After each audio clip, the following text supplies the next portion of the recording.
अगर रेल की बात हो और मुझे अगर हालात कहने की बात हो तो मुझे मुंबई के बारे में तो कहना पड़ेगा, क्योंकि मुंबई जो है वो आप सबको मालूम है कि सबसे बड़ी मुंबई की, हम तो कहते हैं मुंबई चलती ही रेल से है, तो मुंबई की अगर लाइफलाइन किसको कहते हैं तो रेल को कहा जाता है। मैं आपसे कहना चाहती हूँ, आज क्या सवाल है मुंबई की हालत का, जो हमारी रेल की हमारी जो लाइफलाइन थी वो आज लाइफ सपोर्ट पे आ गई है।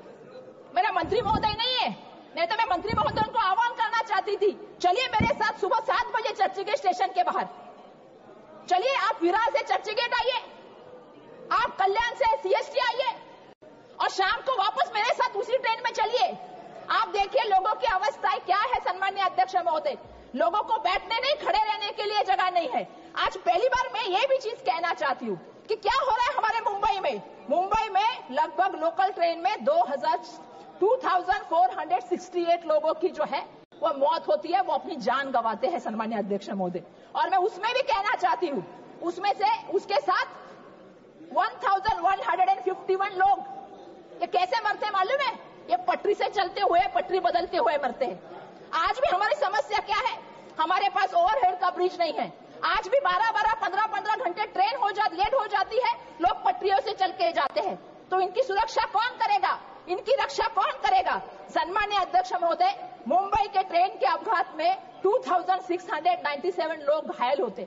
तो ये परिस्थिति मुंबई की है, जो मुंबई देश की आर्थिक राजधानी, जो देश में आप सभी लोग मुंबई को देखते हैं। मैं एक कहना चाहती हूँ कि इसके मामले में मैं कहना चाहती हूँ कि सरकार इतना पैसा देती है, सरकार 1 लाख करोड़ रुपया सुरक्षा के लिए देती है, तो ये सुरक्षा होती किसकी है?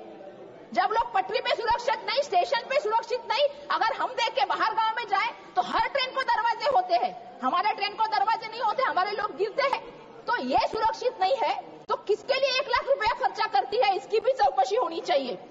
आपको समझनी पड़ेगी कि एक एक जान अनमोल है, एक एक जान की कीमत है। घर से इंसान बाहर निकलता है तो घर परिवार ये सोचता है कि मेरा बच्चा घर में आएगा कि नहीं आएगा। तो सरकार इस मामले में थोड़ा बहुत तो एहसास रखती है क्या? ये भी सम्माननीय अध्यक्ष महोदय, मेरे आपके माध्यम से ही सरकार को सवाल है, थोड़ा तो संवेदनशील हो जाइए, थोड़ा तो लोगों के बारे में सोचिए। ये मेरा इनसे यहाँ पे कहना है। हम कहते हैं कि भारतीय रेल का जो नेटवर्क है वो देश में नहीं, पूरे दुनिया में 4थे नंबर का है। हमारी पूरी दुनिया में हमारी भारतीय रेल 4थे नंबर का बड़ा नेटवर्क रखती है, और सबसे बड़ी आबादी का देश भी किसके पास है तो हमारे देश के पास है। लेकिन आज क्या परिस्थिति है सम्माननीय अध्यक्ष महोदय? परिस्थिति ऐसी है, 140 करोड़ लोग हैं हमारे देश में और ट्रेनें कितनी है? 13,000।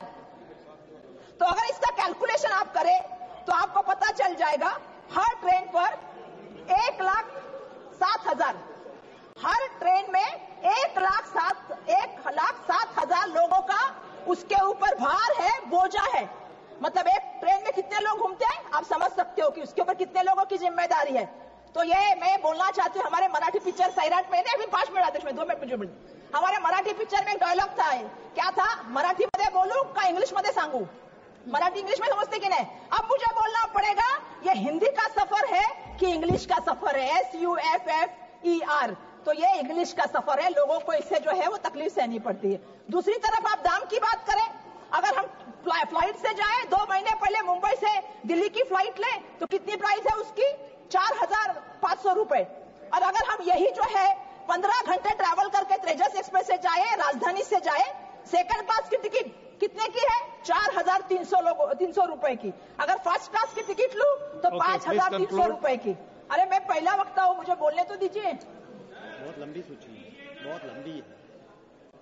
तो मैं इतना ही कहूंगी, इसका मतलब है कि 6 गुना आप हफ्ते नहीं लेते, 6 गुना आप टाइम लेते हो। एक मिनट खत्म करूंगी, 1 मिनट प्लीज। 1 मिनट में फिनिश कर दूंगी। तो इसका मतलब है आप 6 गुना ज्यादा टाइम लेते हो और प्राइस भी ज्यादा लेते हो। मेरा यही कहना है कि ना हमें स्पा चाहिए, ना हमें मार्केट चाहिए, ना हमें सेल्फी पॉइंट चाहिए। हमें ये नहीं चाहिए। हमें क्या चाहिए मैं आपसे बताना चाहती हूँ। हमें चाहिए स्वच्छ टॉयलेट, पानी, स्वच्छ अच्छा भोजन और सुरक्षा और टाइम की पाबंदी। ये हमारी सबसे बड़ा कहना है। स्टेशन के बाहर हमें चाहिए एम्बुलेंस। और मेरा एक कहना है, ये फैंसी इनॉग्रेशन और PR घोषणा से राजनीति से ऊपर उठी है। और मैं अपना भाषण एक शायरी के साथ समाप्त करूंगी। क्योंकि वंदे भारत क्या है, वंदे भारत शताब्दी इसी की बात है। तो वंदे भारत पे मत आंको रेलवे की तस्वीर, वंदे भारत पे मत आंको रेलवे की तस्वीर। जनरल डब्बे की हालत देखो बहुत है गंभीर, सफाई सुरक्षा सुविधा सब अधूरी है यहाँ, झूठे प्रचार से नहीं बदलेगी रेलवे की तकदीर। धन्यवाद।